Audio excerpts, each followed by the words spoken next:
On this episode of the Star Trek Universe podcast, we are talking all about Star Trek Lower Decks 203, We'll Always Have Tom Paris, right after this quick, uncontrolled mystery ad from our corporate overlords.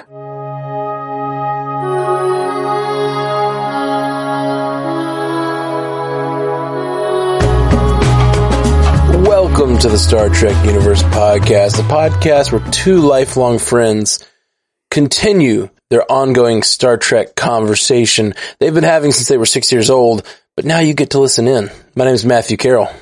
I'm David C. Robertson. How you doing, buddy? Man, I don't know. Yeah? I tell you what, I'm really excited about John Noble and Jimmy Simpson being announced as the villains for Star Trek Prodigy. Oh, yeah, I heard that. Those are two big names. For those who don't know, Johnny, what are their names? Say, go ahead. Tell us where we find these people. I was wondering, Johnny Noble? Is that how you say his name? John Noble. Yeah, I'm like Johnny and Jimmy, John Noble and Noble and Simpson. For sci-fi fans, he was Walter on Fringe. Jimmy Simpson, I know from It's Always Sunny in Philadelphia. He was also on House of Cards. He's very prolific. Very, really good voice actors too. Cool. So I'm excited to see what they do, as far as villainy. They're big names, and that just lends itself to them putting budget and, putting a lot behind the series, which is cool. So yeah, I dig it. And I like what both of them do. And for some reason, having the younger guy and the older guy, it reminds me of what I'm trying to the mad scientist and his lackey. Well, they're playing father and son. Okay. If I understand father and correctly. son. Okay. Still, it kind of reminds me of I'm curious how they'll structure the episodes, because that makes me think of Mystery Science Theater, where you've got the characters that are sort of in the background always trying to hatch plans and stuff. Yeah. Kind of reminds me of that, which it being for kids, I wonder if that's kind of the structure. You've got the Rita Repulsa and her crew up in the whatever doing their thing at the beginning and end of the episode. Then you've got the meat of the episode being their characters or whatever. I don't know. Just wondering how they'll structure it. Yeah. But, my favorite news, though, is that Robert Beltran is coming back to Prodigy as Chakotay. Ooh, I'm guessing. Yeah. We don't know how, but he is working on it. We don't know how, you said. So, right. Because we know Janeway is a projection or a hologram, right? Yeah. So I would guess he is too, but I don't know. Yeah, I don't know. Cool. But I don't know if I've mentioned it on this cast. I think I maybe have. Mayhaps. I've been rewatching Voyager. Yeah. I heard you talk about this, but I don't think you mentioned it on the show. Okay. Well, yeah. I am in season 2. I took a little break, not because the show was bad, just because the shows started coming. All the other shows started coming back, and I've just been kind of inundated with DC right now. But, yeah, man, I kind of want to do. I feel like I want to do a season by season review on this show, and I know you're not watching it, so I'll just do it by myself. But as much shit as I've talked about Voyager, I feel kind of bad because that season had there were some duds, but there were some episodes that I would classify as some of the best Star Trek that I can remember. So yeah, my fault with Voyager was never that it didn't have interesting episodes. It was the lack of consistency and lack of overarching story that bothers me. And that's just something I look for in a show. But then again, I'm really enjoying the Orville right now. We're doing our Orville watch on Pandavision right now, and we actually haven't dropped the episodes yet, but we're about to be dropping season 2 of the Orville on Pandavision. And, it's very episodic for the most part. I mean, there's no overarching thing, but I love a good self-contained story. I think at the time when that show came out, and even still when I look back at that show, I want it to be more overarching than it is. Yeah. And, you know, I am trying to go in as fresh as I can. I have not watched Voyager since first run. Right. So, and I am seeing more arc than I remembered. Cool. So I am very interested to get this underway and to really find out if I still feel the same way about Voyager, because I hear you. I'm enjoying it, man. That's I don't cool. like Voyager. I really do. I love it. I love that you're enjoying it.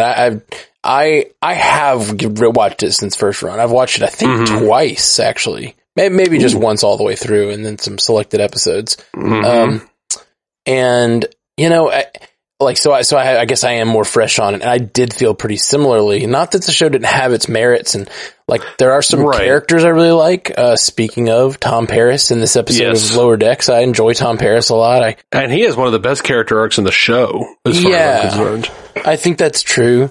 There's things that I really enjoy about the show. It's just what it is. I think is like it's trying to be TNG, because TNG doesn't have much growth either. And in that case, like, it's fine. It's like, okay, we accept that it doesn't have much growth on this show, and we just enjoy the episodic nature of TNG. But then it's like, I think of it as wildly inconsistent. Like with the way the characters are and the choices they make, and like the moral directive, and like some of that is in TNG as well. And that just comes, I think, with episodic TOS, television. it's in DS9 to some small degree, but it's everywhere. It bothers me because I feel like that show is more inconsistent than even TNG, which is before it, you know? Yeah. That's where it bothers me, but I hear you. Oh yeah, I'm really trying to get over, you know, my disappointments with Voyager and just be like, you know what, it is not, and it was never going to be exactly what you wanted it to be. Right. Just enjoy it for what it is. It's not going to be like 7 years of Year of Hell. Right. That's all we wanted when we were like, 14. That's all we still want. And God knows I haven't grown since 14. I know. I agree. Actually, I know. You know what? I actually disagree. I think I actually have. I am much less fan entitlement. I hate fan entitlement now, and I used to be nothing but fan entitled. So, anyway, lots of love on this episode of Lower Decks, though, for Voyager. Yes, lots of Voyager love, or Voy love, as they would say. I love that he shortened it to yes. And then for them to be like, wow, it is a lot easier. It does save a lot of time. And then for like Boimler to be walking through the halls with that damn plate, humming the Voyager theme song. I'm like, oh God, this is amazing. Yeah, it's really, really silly. Remind me, what is Fairhaven?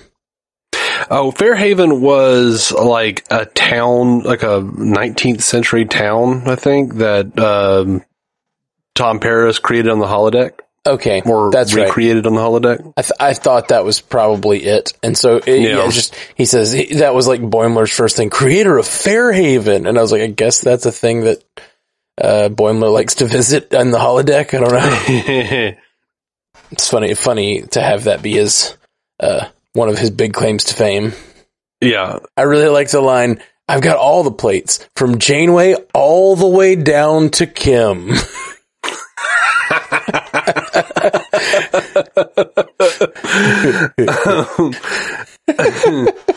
There's something really fun about the notion that in the Star Trek universe, they have collector plates for like the heroes of Starfleet. And they would. Sure. It seems silly. But like I have known people who had like George Washington collector plates. You know what I mean? Like, for sure. Yeah, like I feel like Harry Kim is probably doing like gold investment commercials on Earth somewhere. Yeah, for sure. He's doing basically what the Star Trek actors are doing now. I hope not. God, I hope not. That poor guy. Oh, let's see. So, there's a good bit going on in this episode. Nothing gets too deep. I guess the girls' trip storyline is kind of the main thing. I thought that got kind of deep. Like, yeah. With Tendi and Mariner. I guess what I mean by deep is that it gets, I I don't feel like much happens in any particular one of them, because there's 4 different storylines. There's like the Shek's alive, the Boimler's not being recognized, the girls' trip. There's one other thing, and I guess Tom Paris, but that's kind of intersects with Boimler not being recognized. Man, I would have loved to have seen more of Tom. Yeah, I was kind of disappointed. I was like, you got him. He's there. He's voicing. Like, I feel like that actor would not mind doing like a full episode of things. Like, have him. You know, he's trying to get. He and Garrett Wang are trying to get more Captain Proton stuff going. Yeah. I've heard that. And I'd love to see them, go all in and do a full episode where Tom Paris is like actually doing things and not just making a Kazon joke, which is really all it was. He did look like a Kazon. Yeah, for sure. It's great, but I wanted more of Tom Paris. Like, I wanted Tom Paris to fly the ship and get them out of a scrape, Yeah. But I guess this is not that show, so I shouldn't expect that. It's not that show. No. I mean, look, I'm honestly hoping to see Tom and B'Elanna over on Picard. Yeah. I don't know how possible that is. A lot of the fan base complains that Roxanne Dawson is a bit of a trumper. I don't know. Oh, really? And that's what they say. I don't know. I haven't really looked into it. I don't want to know. He's like, at some point, I want to keep enjoying watching her character. Like, nope. I've always had a crush on her. Want to continue to have a crush on her. Let's just move on. Oh, nothing will stop that quicker. Okay, let's. I know it, man. It was like, I can't know yet. Just leave me be. So let's talk about, before we get to the main storyline, so Shek's still alive? I was watching this and waiting to hear, like, this storyline is up Dave's alley. Like, this is. Yes, it is. Dave's gonna love the, like, dark spinning Dutch camera angles zooming in on Rutherford's face as Shek's like tells the story of the spiritual battleground. Yeah. I just thought of you the whole time. Like, I loved all of the references to the mirror universe and all the different ways that different people have come back. Yes. All of which have happened in different episodes. I loved that. The Shax as the Borg drone, the Borg drone is a reference to freaking The Return, written by William Shatner. Like, well, I think it is. It is, right? Well, I mean, unless they're referencing Picard, and well, no, he wasn't brought back from the dead. No, that's what I was thinking. Yeah. So I was like torn. I'm like, how deep are they getting? They are getting it. Like, that is straight. They're saying, how do people come back from the dead? Yeah. And they straight up did, like, the thing that happened in Return. Those of you who don't know, William Shatner wrote a series of books where after... Let's be fair. Judith and Garfield Reeve Stevens wrote those books. Right. And they're wonderful. Quite a bit. They're wonderful, but William Shatner is written as the headline. And it's funny because, like, I think him writing them, and I bet he was involved in the conceptualizing of them, because, like, it's basically, the storyline is after Viridian 3, he falls off the bridge falls, he dies, and then Spock is mourning him, and then hears a transporter beam and climbs down to see what happened, and his body is gone. And then it turns out that the Borg have assimilated him. Mm-hmm. And then Picard has to fight a Borg version of Kirk, which is just like, why would the Borg need Kirk? I forget why, but like, I can't. There was a reason. But it's very like, let's take the thing that's cool about Star Trek in the 90s and like, I want Kirk to be that, and then like give him, I don't know, bring him back to life and make him kind of young again and powerful again, and it's just funny that William Shatner was writing all of that. And I love the books, don't get me wrong. Again, I say he wasn't. I think he said, hey, I want to do a series of novels where Kirk comes back and he's in love with a person. And then they were like, okay, Judith, Garfield, come over here. Because those stories are so beautifully interwoven throughout the continuity of Star Trek and make so much narrative coherent sense Right. And that's what Ghost Riders do, though, right? Yeah, like, dude, he may have said, like, I want this to happen, I want that to happen, or like, I have these ideas, and they, like, spun it into a tale, but it also just felt like very fan servicey and, you know. I think he had a bunch of vague ideas, and Judith and Garfield Reeve Stevens, who know the shit out of Star Trek, crafted a beautiful story. And look, I would say, there was a part of me that wanted to hang on to the hope that Shatner knew enough about Star Trek to kind of piece the plot together a little bit. Right. No, probably not. I've seen too many interviews with where he's like, I've never watched TNG. Right. No. I've never seen any of the other series. I think it's more likely that Shatner came in with ideas like, I'm thinking like a middle-aged Kirk living on a farm with a young Romulan girl having passionate love, and they're like, we'll see what we can do, man. I don't know.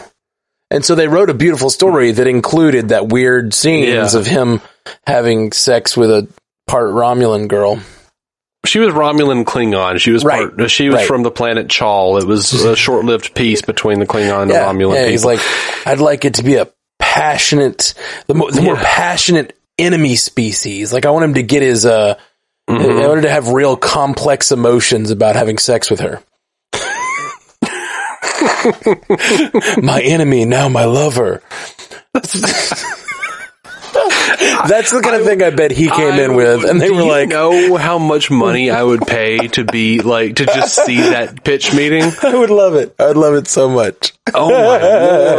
Oh. But look, if you haven't read that series, it is pretty fantastic. It is. I mean, they do like a whole mirror universe trilogy with some very touching moments with old Mirror Spock and freaking Emperor Tiberius coming back, and oh my god, there's some really cool stuff. I think it's like 9 books, something like that. I actually think I only made it through the first 6, and then I just never read the last like trilogy. I keep meaning to. I downloaded them on Audible, and I just haven't made it through them yet. Yeah, Captain's Blood, Captain's Peril, and Captain's Glory, I think. Yeah. Oh man. So anyway, that being said, I'm pretty certain that is a reference to that book, which is amazing. I hope so. But my favorite was Shax emerging from the Dyson Sphere. Like, because Scotty was found on the Dyson Sphere in the transporter buffer. Yeah.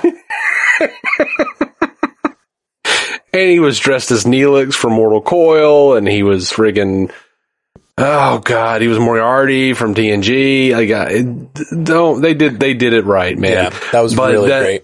That quote, like, I had to go back and like write down that quote where like Shax is talking to Rutherford, and he's like, "There's a reason we don't tell anyone how we come back.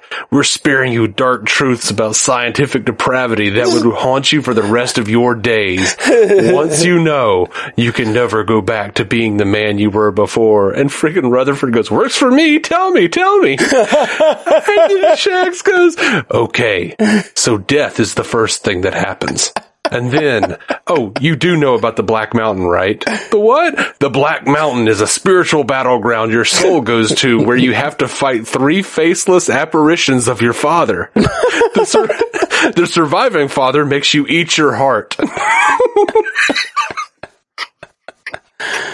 Oh man. Yeah, that's real weird. That's real weird. And that is right up there with the koala bear. Why is he smiling? What does he know? Why is he smiling? What does he know? Yeah, that was probably my favorite thing from season 1. Okay, so yeah, that was all wonderful, and I knew you'd love that. Yes. And I'm glad Shax is back. I liked Shax. I did too. And I like that he's Bajoran. I don't know. Yeah. I just liked having a Bajoran around. Then you really need to read Captain's Blood, Captain. Oh, does he make love to a Bajoran in that? No, well, I mean, I'll only tell you this. It starts out with Picard and Kirk on Bajor. Oh, neat. That's neat. Yeah. That's real neat. Okay. I have not read that one yet. I'll check it out. Speaking of DS9, we knew that Mariner had been on DS9 before, right? Correct. She served sometime during Worf's tenure on the station. Yeah. Yeah, I remembered her mentioning that in season 1, but it was nice to get another DS9 mention back in the old lower decks. But Worf left after the show, the run of the show, right? So after season 7, that's like the end of his tenure there, right? He was going to be basically the leader of the Klingons. Like I think he defeated Galron or whatever. Or maybe Martok did, and then Martok made him, but there was actually a deleted scene from Nemesis where someone brings that up, where I think Guinan brings it up and says, like, weren't you, leader of the High Council or something? And he goes, I am not a diplomat. And that was our explanation. He was just like, nope, screw this. I'm going back to Starfleet. Except like their leaders are warriors, right? Like that's the thing is like their best leaders are not diplomats. And when they have diplomats and like politicians in charge, they always end up being deceptive and like end up in bad places. Worf isn't going to run it that way. If exactly, he would want to be like Picard. So he's just like, nah, I can't do that shit. Maybe. I think that's kind of fun. I actually just finally, I guess I should report on this here on the podcast too. I finally read the prequel book for Picard. Oh, nice. I still haven't gotten to that. Have you gotten through it? No, I haven't gotten to it. It's good, and they do mention that, at least in the time period that book is set, it's called Picard. Oh gosh, what's it? I don't even remember it's the first prequel book for the Picard series. There's like 4 Picard books now. Right. And I'm halfway through the second one. But, the first one is all about the operation to get the Romulans, transferred out of the space that's about to go supernova or whatever. And, but in that, Worf is the, captain of the Enterprise. Okay, cool. In that time period, apparently. Dope. Yeah, and it's a big thing. Like they use it talking to the Romulans. They're like, yeah, like I know we were enemies, but we were, deathly enemies with the Klingons, 100 years ago. But now our flagship is being flown by a Klingon captain. Yeah. How? What are the chances? Do you think we'll make it through Picard without ever seeing the Enterprise? I feel like we've got to. The Enterprise, is it Enterprise E the one, or like what Enterprise exists at this point? We don't even know, I guess. I don't know. I don't know. Interesting. I can't remember. Like, I know they did a prequel comic. For Picard? Yeah, I read that. No. For the, one of the Abrams movies, I think it was the first one. Oh, that's right. There was like an Enterprise F or something like that, or J, maybe. But in that version, B4 was the captain, and he was Captain Data. He had regained the memories, right? So, and that does not seem like it ever happened. Yeah. Even though it's being written by the same people, apparently. It's written by Kurtzman. Yeah. Kurtzman and Orsi wrote that. Interesting. So.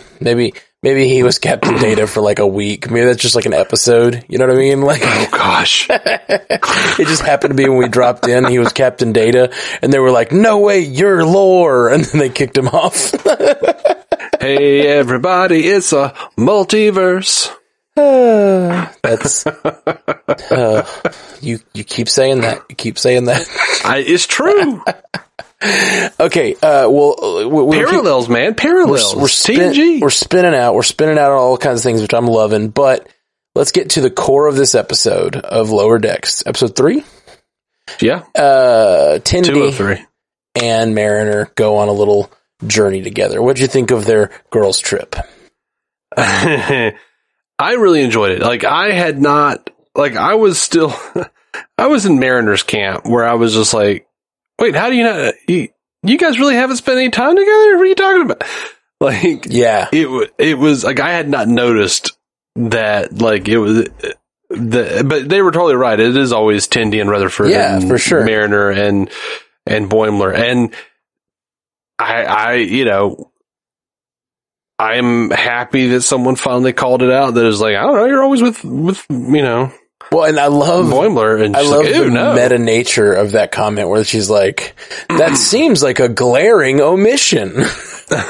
It's like, it's the what's the Bechdel test where two women have a conversation that doesn't involve a man off camera, Right. and then I feel like that was a direct call out to that sort of a thing, that the two female characters of the show haven't had their own episode, or even really had been alone.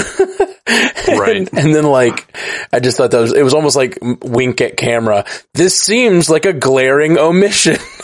Yeah, that was fun. I liked it a lot. I liked the very beginning of the whole thing when Tendi's trying to put in the time to get to work. She's just like, I got that gig because someone got a syndrome, and she's like, I can't rely on people getting syndromes. And then Mariner comes running up to the table where her and Rutherford are sitting, and she says, "We doing sci-fi stuff today?" Yeah. Which I think Mariner said something very similar before. No, that was in the trailer for this season. Oh, okay. Gotcha. It was like in every trailer for this season. Gotcha. I'd forgotten where I'd heard it before, but I just had it internalized that I've definitely heard Mariner say that before. Yeah. Now, they did do a great callback to Tendi once again, objecting to the fact that people see Orions as pirates and whatever. Yes. Thieves and pirates. And then she's like, anyway, my cousin is on this thieves den on a pirate planet. Yep. or whatever it was. Well, as long as you're not worried about the optics of that, I guess I'm okay with it. And then my favorite thing about that whole thieves and pirates thing was Mariner trying to fit in and acting like an Earth pirate, "Arrgh, hello, Orion friend." But that was So stupid. That Tendi line was totally a callback to season 1, where she was like, not all Orions are thieves and pirates, except for the ones that are thieves and pirates. But yeah, it's just this is good stuff. I want to know more about her past, though, for sure. Now they're talking about whatever they were calling her, Mistress of the Winter Constellations. That's it. Yeah, Mistress of the Winter Constellation, and then I think it's Davana or Tavana. I couldn't tell. Davana. Yeah. Which, that has been her first name. Okay. I did not. I like Mariner, did not know that. Right. I knew it because I'm addicted to Memory Alpha, but right. I love that about you, bud. I do. When I'm dead, it won't matter. What's that? We also got a big confirmation. I think this is big world building confirmation in this episode that we hadn't had before. Oh, what's that? Quarks is franchised. Well, I mean, we knew that from Picard. No, we knew there was another Quarks, but that could have been Quark. We discussed it at the time. We're like, maybe Quark is here or whatever, right? And or maybe it's a franchise thing, but this proves it's franchised because it's all over. Does it? Because I don't know. Did we? I don't remember what the planet was they went to. On Picard, I don't think it was Quailor, which is what it was here. I was looking. Okay. I was trying to look. Stardust City was where they were, right? Stardust City Rags in that episode. I was trying to look up the name. Yeah, but Stardust City could have been a place on Quailor. It could have been. Yeah, I was trying to look for that. Though I did pause it and I didn't see Mr. Mott's salon. So right.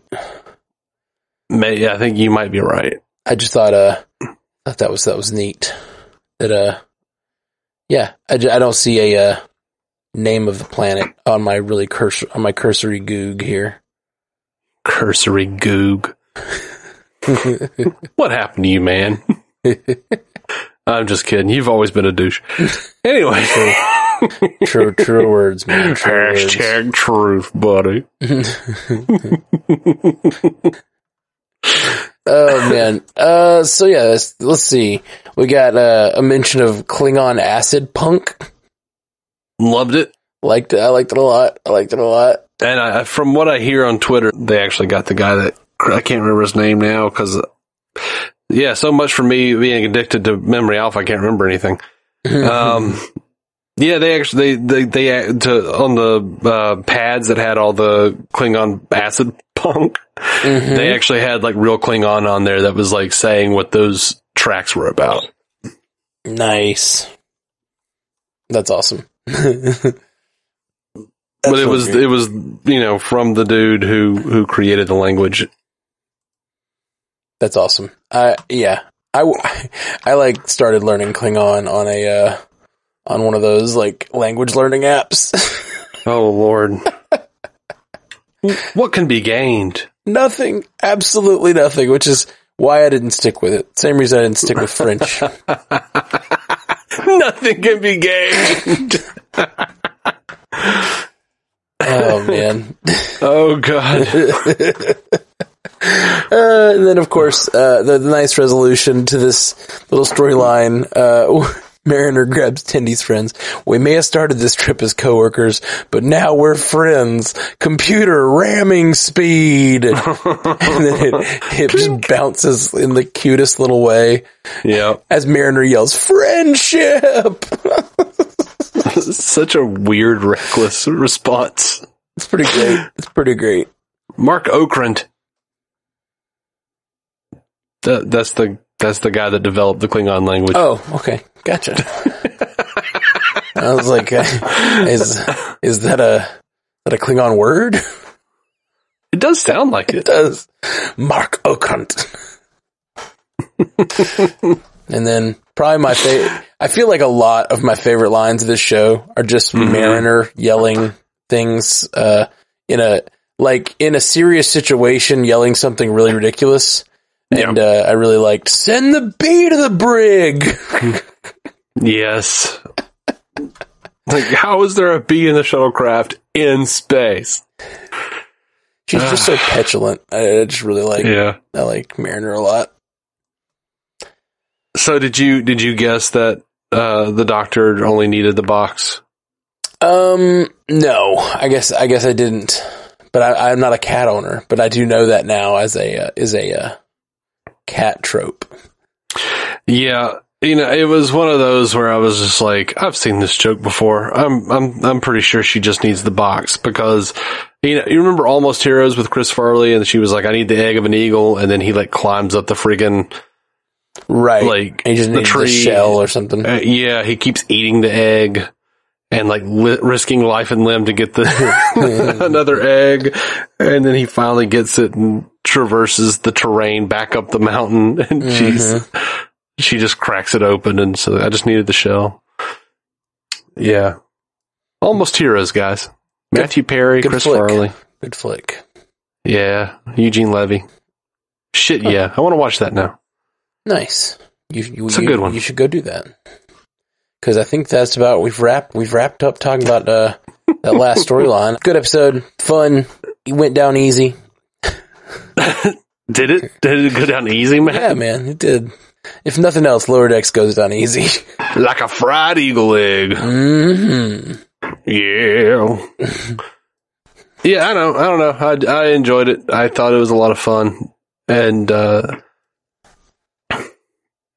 if they maintain that this is canon, they're doing some real world building for sure with all this, you know, smiling koalas and black mountains and well, yeah, I was actually, that's the thing I was wondering about, like that whole Black Mountain thing. I was like, that's not canon, right? Like that's not what all the bridge crew don't tell to the ensigns, right? Like that seems real weird and silly. Yeah, it does seem real weird and silly. I just assume it's something Shex went through that he like isn't telling. Maybe he's just universalizing it. Well, I mean, it would make sense. This is going to get way too serious, but it may be different for every species. Like their soul may go to a different spiritual battleground. Right. Yeah. Well, I was thinking about that. Like horrible. I was thinking about that with Shex because he's being Bajoran. I was like, oh, is this a Bajoran thing? Or is this just like an omnicultural thing? I don't know. I don't know what this is supposed to be. Mm-hmm. By the way, StarTrek.com celebrated this as the 800th episode of Star Trek. Wow. Mm-hmm. Wild. It's wild. Yeah. Man. I mean, hey. And they're going to be making lots more. coming up. It certainly would appear that is the case. I got 3 on the air now. I know they got like 2 or 3 more that are supposed to be coming. Mm-hmm. Prodigy looks pretty much like it's happening for sure. Right. Well, apparently StarTrek.com doesn't know that Discovery got canceled midway through its first season, and Alex Kurtzman has been fired. And right. They're just not keeping up on it. Paramount Plus is no longer a thing, and because it should have always been network TV, and all the things that the YouTubers say. Yeah. Well, some right, some wrong. Mm-hmm. But overall, I'm enjoying this era of Trek, my friend. And just getting Trek every week to talk about. It's super fun. Yep. I am enjoying it. I have begun, or not begun, but resumed my Star Trek novel collecting again. Yeah, I'm still working through my list of novels to get that I haven't purchased yet. So I got about 10 this week. Wow. Yeah, man. Wow, man. Yeah. You're a second of Charles, man. Second of Charles. Cool. They know me when I walk in. They're like, that's that Star Trek guy. Yeah, we know where he's going. He's going to aisle 16, section A. Well, first he'll go over and check out the McFarlane DC Multiverse figures, but if he can't find Batman with the goggles up from Justice League, he's going right over to the sci-fi section and pulling up his Google Drive, buddy. Mm-hmm. Yeah. Yeah, man. All right, dude. I know how to live. Yeah. It's clearly, you've got... That just screams life to me. Nothing screams has a life more than going to Second and Charles every couple days with a Google Drive open. Right. Nothing. Dude, yeah, I'm married. I've got 3 podcasts. You've got like 57 podcasts. I mean, what do you want? American dream. I'm married, 3.5 podcasts, 3.5 podcasts. I have at least 3 separate interests that I feel like the world needs to know what my opinions are on.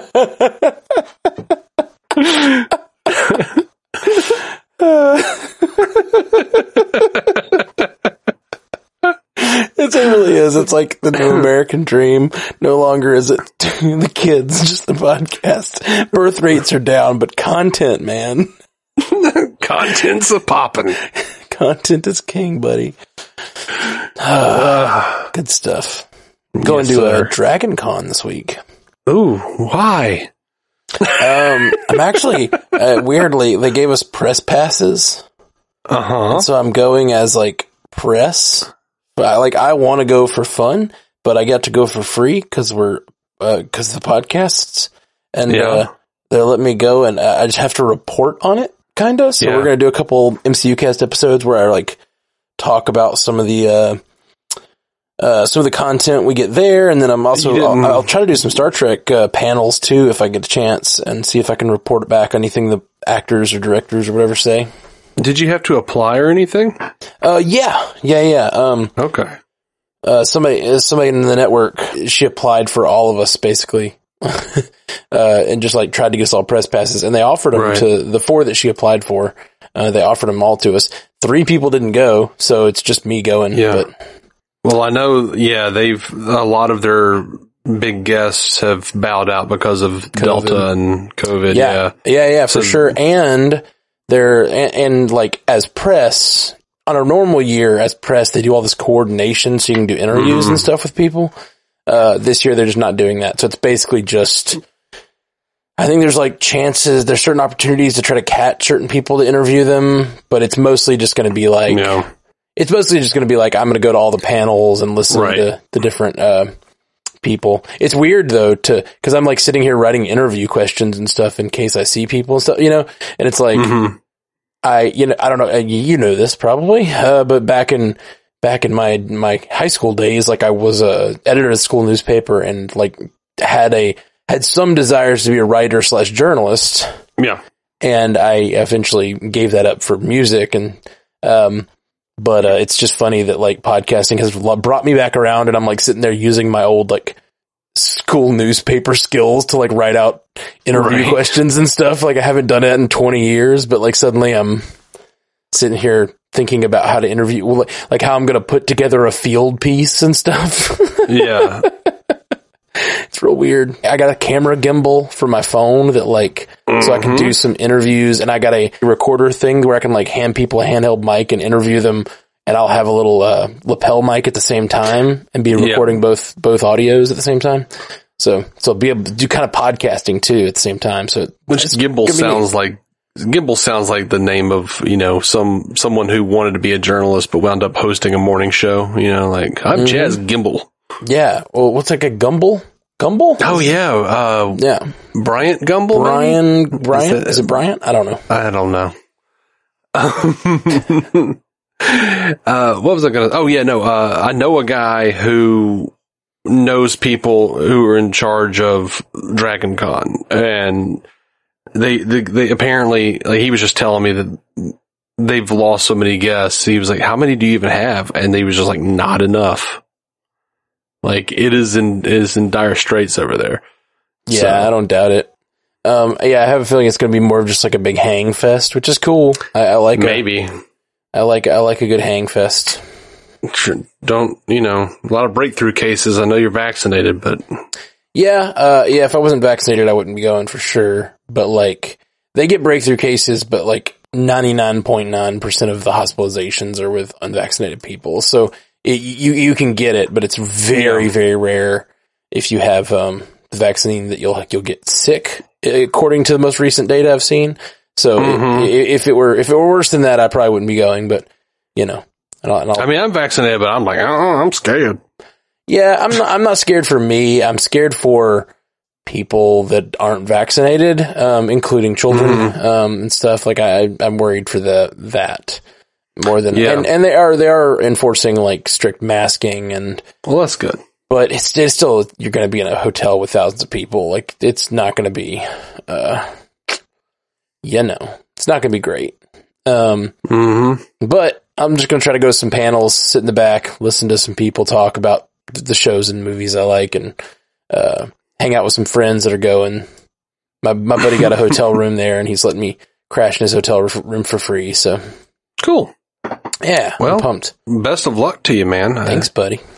I don't know. I feel like you're going off to war.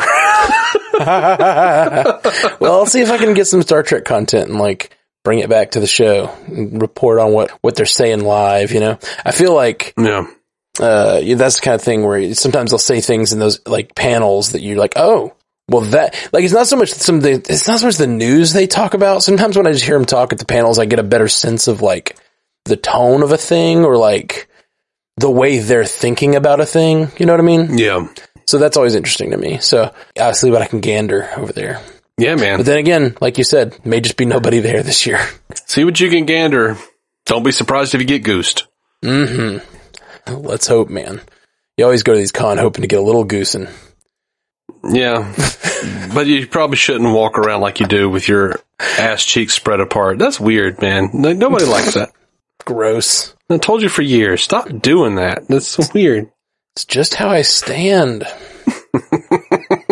With both of your hands inside of your ass cheeks, pulling them apart. It's for leverage. Yeah.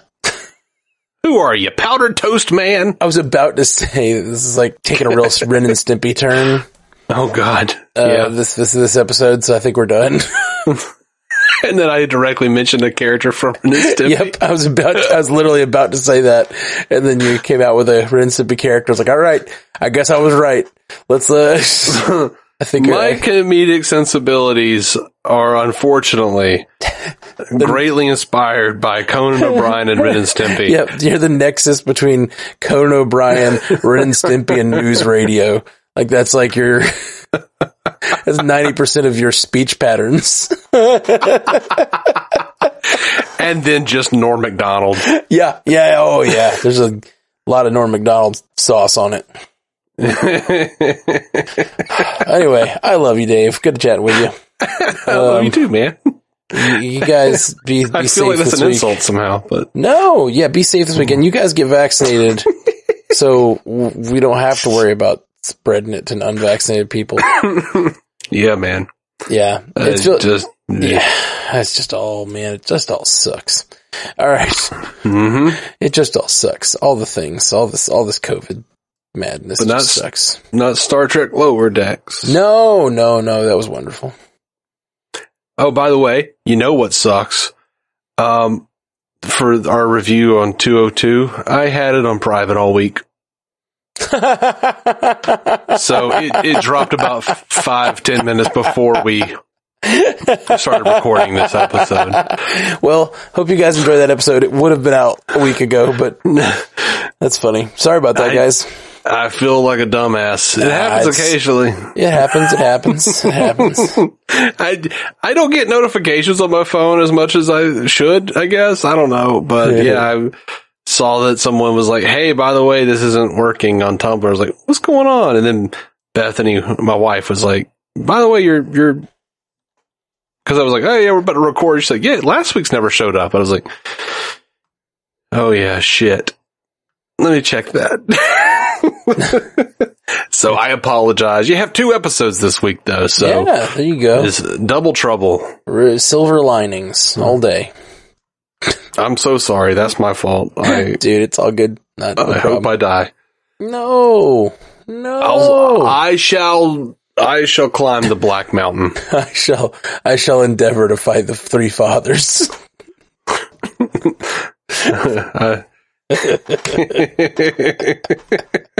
Joe untrue. Live long and prosper. Thank you for listening to the Star Trek Universe Podcast, a Stranded Panda production. If you'd like to hear more from David C. Robertson, check out the DC On Screen podcast or maladjusted.tv for his web videos. If you'd like to hear more from Matthew Carroll, check out the Marvel Cinematic Universe podcast or listen to his music. Just search for Matthew Carroll anywhere you get music.